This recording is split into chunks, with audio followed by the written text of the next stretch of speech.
بسم الله الرحمن الرحيم نحمده ونصلي على رسوله الكريم أما بعد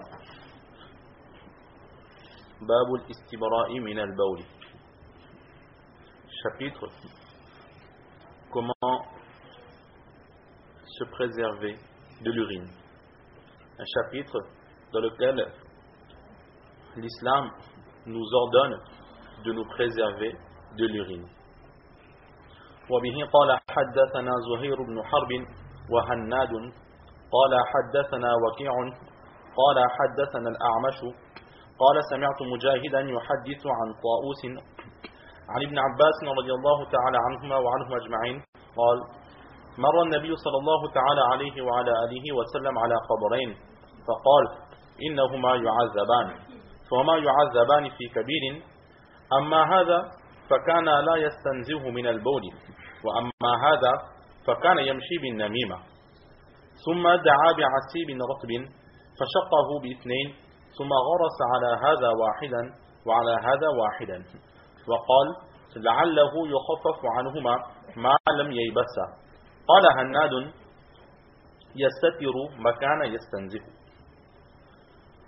Donc nous avons aujourd'hui dans ce livre d'Abu Daoud Sharif un nouveau chapitre avec 3 hadiths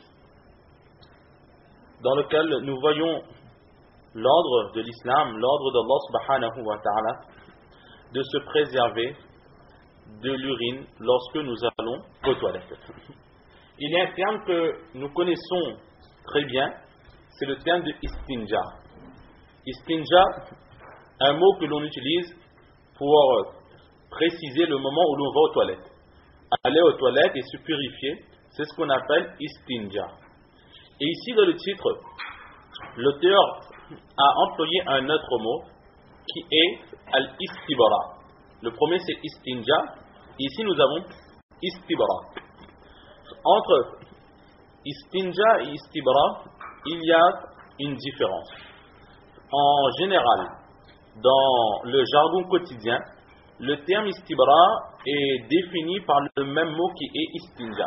Lorsque l'on veut parler de l'istibra, on va utiliser le terme istinja, mais istinja définit quelque chose de précis et istibra définit autre chose de précis. L'istinja a été qualifié de sunna par les juristes, alors que le istibra a été considéré comme obligatoire par les juristes. Istinja c'est quoi?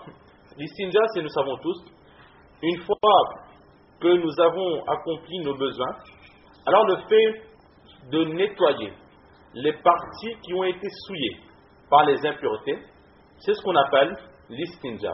Se nettoyer les parties privées ainsi que les parties qui ont été souillées par les impuretés, c'est ce qu'on appelle l'istinja. Et istibra, c'est quelque chose de plus précis. C'est lorsque l'istinja, si l'on veut, c'est l'istinja est tout ce qui a trait à l'extérieur du corps. Alors que l'istibra, il est en contact avec l'intérieur du corps. C'est-à-dire que lorsqu'une personne a accompli ses besoins, une fois que la personne a terminé ses urines, très souvent, dans le conduit urinaire, il va rester quelques gouttes. De ce fait, lorsqu'une personne s'est déjà lavée, elle s'est rhabillée, elle pense qu'elle a obtenu la pureté qui est recommandée, qui est demandée par Allah subhanahu wa ta'ala. Mais à l'intérieur de son corps, dans ce conduit urinaire, il arrive qu'il reste parfois quelques gouttes. Très peu de gouttes, qui fait que ce reste ne pourra pas remonter vers la poche urinaire. Donc en marchant ou en toussant, etc., ces gouttes vont sortir. Et étant donné que les gouttes vont sortir de notre corps, automatiquement, les vêtements qui seront salis, souillés par ces gouttes seront impurs et le wudu de cette personne sera rompu, sera cassé. Très souvent, nos professeurs nous disent qu'aujourd'hui, par rapport à la nutrition que nous avons, énormément d'hommes et de femmes souffrent de cette maladie. C'est-à-dire qu'une fois qu'elles ont accompli leurs besoins, il y a parfois des petits relâchements urinaires qui fait qu'il y a quelques gouttes qui sortent de notre corps. De temps en temps, on est conscient, de temps temps en temps, on n'est pas conscient. Dans tous les cas, si on ne fait pas attention à cela, sans s'en rendre compte, notre prière aussi ne sera pas valable, car nous aurons fait le wuzu. Mais une fois le wuzu terminé, des gouttes d'urine vont quitter notre corps. Donc le wuzu sera automatiquement annulé. Ou bien même parfois, le linge sera souillé, qui fait que la prière ne sera pas accomplie. C'est pour cela que l'istinja a été qualifié de sunnat, c'est-à-dire que cela ne veut pas dire que c'est quelque chose que l'on peut négliger. Non, l'istinja est quelque chose d'important, d'obligatoire que nous devons faire. Mais l'istibra est encore beaucoup plus obligatoire que l'istinja. L'istinja est quelque chose de visible. Nous voyons qu'est-ce qui est sale et qu'est-ce qui n'est pas sale. Et l'istibra, c'est quelque chose qui est à l'intérieur de notre corps et nous devons faire en sorte de nous assurer que dans ce conduit, il n'y a plus aucune goutte d'urine qui reste, et même s'il reste, alors s'assurer que ces gouttes ne vont pas souiller nos vêtements avec lesquels nous allons accomplir la prière, et aussi s'assurer que ces gouttes ne sortiront pas une fois le wuzu accompli. C'est pour cela que, nous verrons Inch'Allah au fur et à mesure que nous verrons ces hadiths, il y a plusieurs façons, plusieurs techniques qui sont enseignées par les juristes. Il y a tout d'abord, lorsqu'une personne va aux toilettes, avant de se laver, certaines personnes conseillent de tousser un peu, de tousser vraiment du fond de la gorge, que cela fait une pression sur l'estomac. De cette pression, parfois les gouttes qui vont rester vont sortir.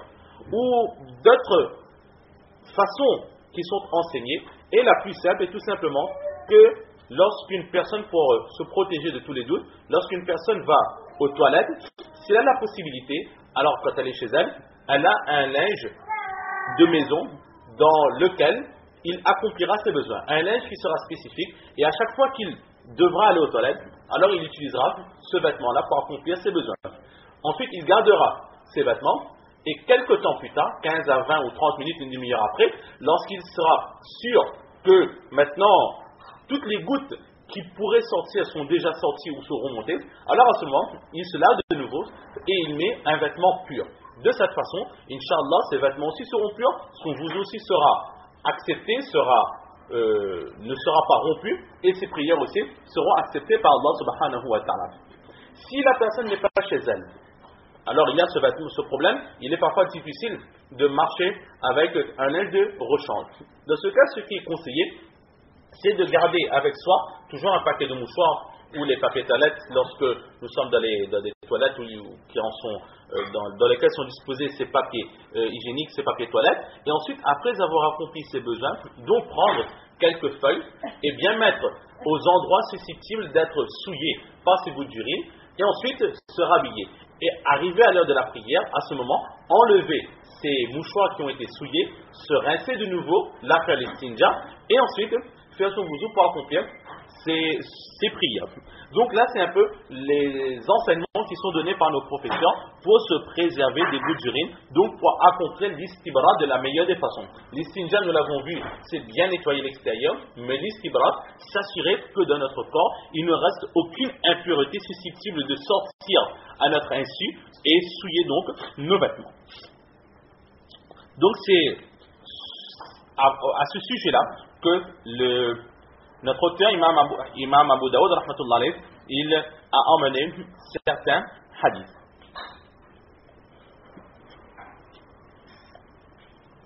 Et là, dans l'explication que nous avons donnée, nous avons donc parlé de cette assurance qu'il n'y ait pas de gouttes d'urine qui sortent de notre corps une fois les besoins accomplis.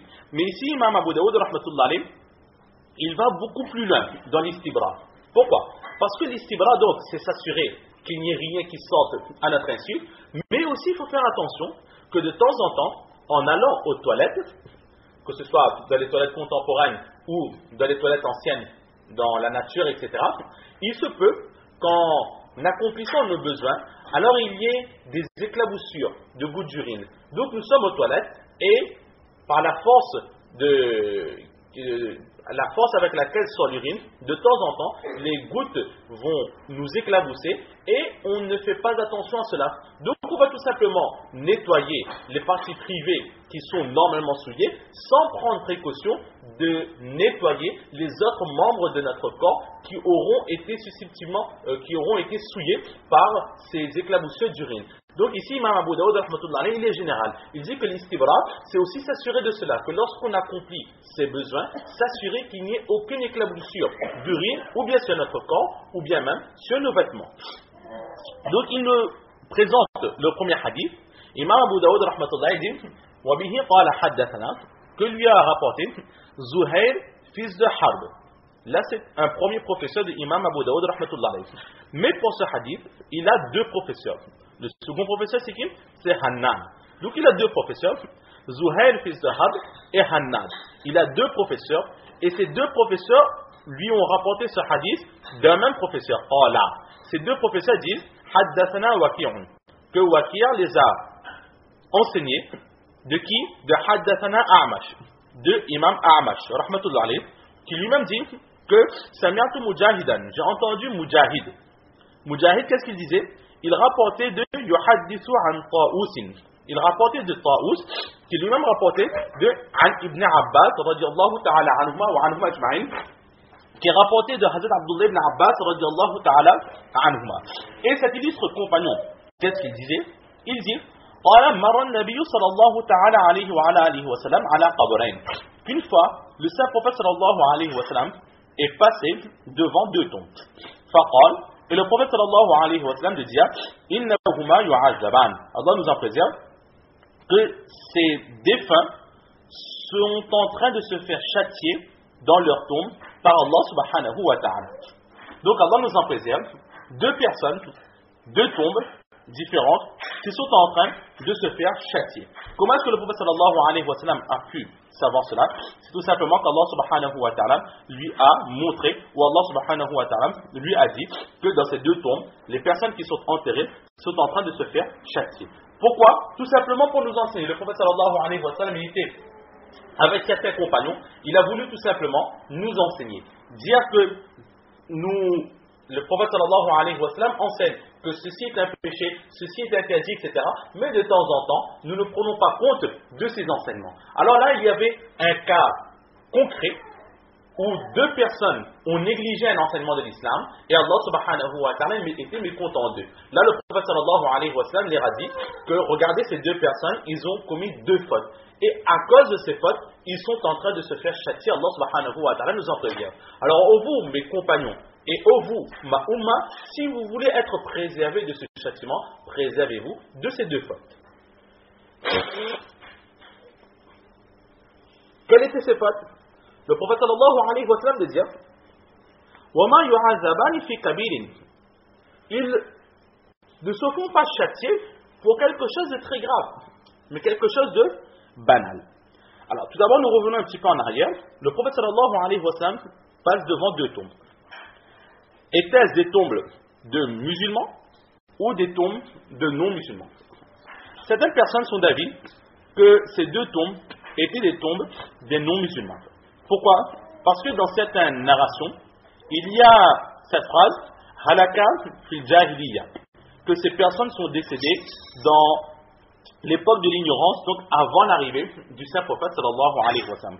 Mais c'est une narration qui est très faible, qui ne sera pas prise en compte. L'avis qui est gardé par les muhaddithines, les commentateurs de hadith, est que ces deux tombes étaient des tombes de musulmans. Pourquoi?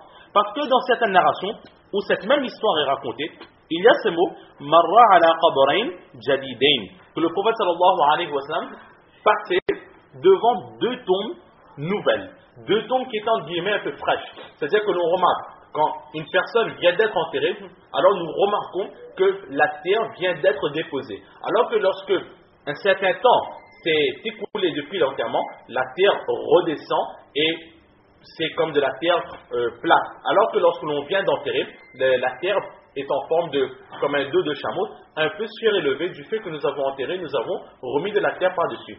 Donc, les compagnons ont précisé que c'était deux tombes qui venaient d'être creusées et dans lesquelles nous venions d'enterrer certaines personnes.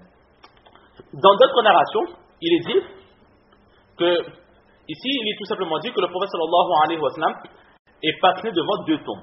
Dans d'autres narrations, il est précisé que le prophète sallallahu alayhi wa sallam marra bil Baqiya.